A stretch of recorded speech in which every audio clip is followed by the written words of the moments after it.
Di balik kegemparan yang melanda kota Betulia, cerita ini dimulai jauh lebih besar di kerajaan Asyur. Raja Nebukadnezar, penguasa yang dikenal dengan ambisi dan kebengisannya, memutuskan untuk memerangi semua kerajaan di timur. Dengan pasukan yang tak tertandingi, dia merencanakan untuk menaklukkan setiap bangsa yang menghalangi jalannya.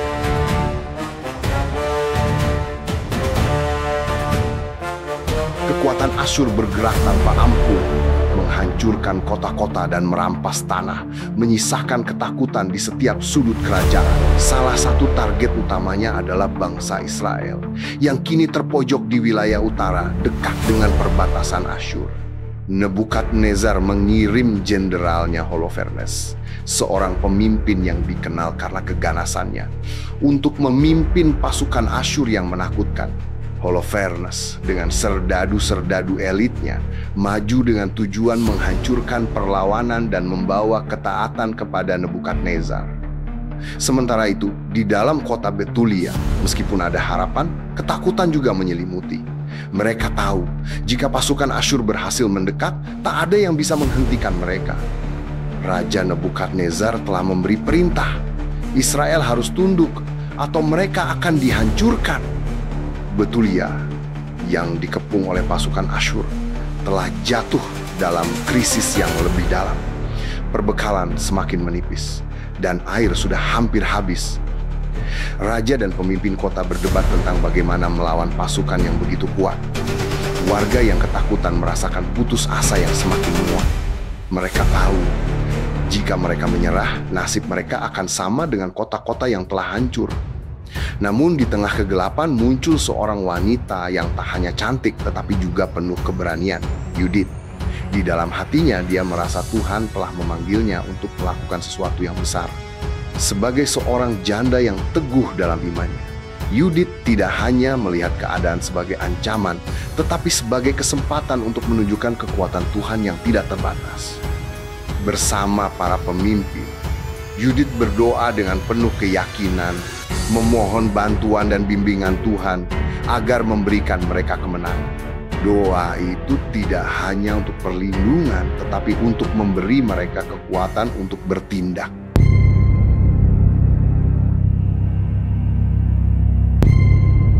Ketegangan di Betulia semakin memuncak. Pasukan Asyur telah mengepung kota selama lebih dari 3 minggu. Warga mulai kehilangan harapan dan pemimpin mereka mulai menyerah pada kenyataan. Dalam pertemuan yang semakin kritis, pemimpin kota yang dipimpin oleh Uzia memutuskan untuk menyerah jika dalam 5 hari ke depan tidak ada tanda-tanda bantuan datang. Namun Yudit tidak bisa menerima kenyataan ini. Dalam diam, dia merenung dan berdoa. Dia tahu bahwa jika kota ini jatuh, maka kehancuran yang lebih besar akan datang. Tapi ada perasaan yang kuat dalam dirinya, sebuah panggilan untuk bertindak. Yudit pergi ke kuil, berdiri di hadapan altar dan berdoa dengan sungguh-sungguh. Dengan penuh keyakinan, ia memohon agar Tuhan memberinya keberanian dan kekuatan untuk melakukan apa yang diperlukan demi menyelamatkan bangsanya. Tuhan, yang ia tahu tidak pernah meninggalkan umatnya, memberinya ketenangan. Dengan langkah mantap, dia memutuskan untuk pergi ke perkemahan Holofernes, meskipun resiko itu besar. Yudit mengenakan pakaian terbaiknya yang akan memungkinkannya untuk memasuki perkemahan musuh tanpa menimbulkan kecurigaan. Di dalam dirinya ada keberanian yang menyalakan semangat, tetapi juga kesadaran akan bahaya yang akan dihadapi. Ia menyusun rencana dengan hati-hati, tahu bahwa ini adalah langkah pertama dari misinya yang sangat penting. Perjalanan Yudit penuh dengan ketegangan, namun ia tetap teguh dalam misinya. Ketika dia akhirnya sampai di perkemahan Holofernes, dia dihadang oleh penjaga yang awalnya curiga. Namun, dengan kecerdikan dan keberanian yang luar biasa, Yudit mampu meyakinkan mereka bahwa ia datang untuk menawarkan informasi penting bagi kemenangan Asyur. Dengan demikian, ia berhasil masuk ke dalam tenda utama Holofernes. Di dalam Holofernes, yang dikenal sebagai jenderal yang ganas dan tanpa belas kasihan, duduk di kursinya dengan senyum penuh kemenangan. Dia memandang Yudit dengan minat yang tajam, merasa tertarik pada wanita ini yang berani datang ke tengah pasukannya tanpa rasa takut. Yudit dengan senyum lembut namun penuh ketegasan segera mulai berbicara tentang bagaimana Asyur bisa mengalahkan Israel dengan strategi yang lebih cerdik. Namun, ini bukan hanya tentang strategi perang. Yudit memulai percakapan ini dengan penuh kehati-hatian, mengetahui bahwa setiap kata yang dia ucapkan akan menjadi kunci untuk langkah berikutnya. Dengan kepercayaan diri yang luar biasa, ia berbicara tentang rencana besar, menawarkan Holofernes peluang untuk mendominasi Israel dengan cara yang lebih mudah jika ia mengikuti nasihatnya.